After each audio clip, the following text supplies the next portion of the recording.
I'm not a lawyer, but Cortlen Henry accepted that plea deal.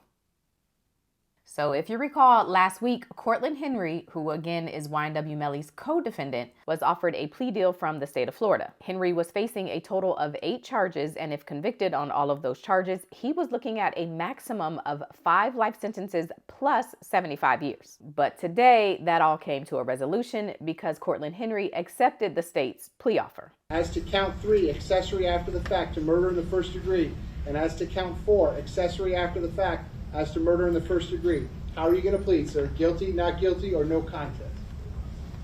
As to count 1, tampering with a witness in a capital felony, and count 7, unlawful use of a two-way communication device. How are you going to plead, sir? Guilty, not guilty, or no contest?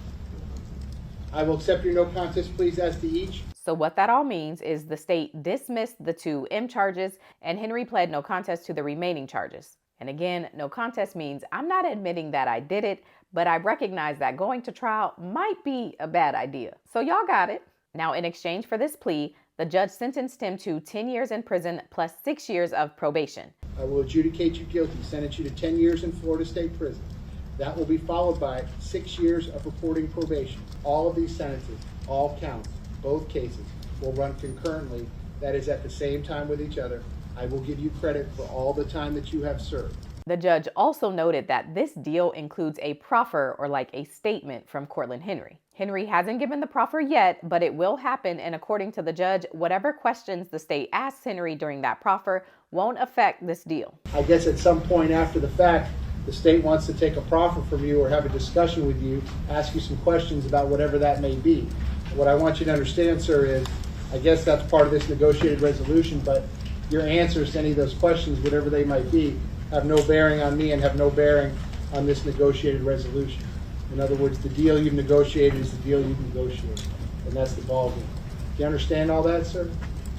So no testifying, but he does have to give this statement, and it will be used in YNW Melly's trial. So that's the deal. Cortlen Henry's trial was supposed to start tomorrow, but now obviously it won't. As of now, YNW Melly's trial is still scheduled for early 2027, and as we know, he recently replaced all of his attorneys and hired Drew Findling. So we will see if Cortlen Henry's deal has any effect on Melly and his case. What y'all think? Would y'all still take it to trial? Also, it's worth noting that even the judge commented on how good this plea deal was for Cortlen Henry. All right, Mr. Henry, I'm not quite sure how your lawyers managed to do this, but I wish you good luck, sir. So all the best, child.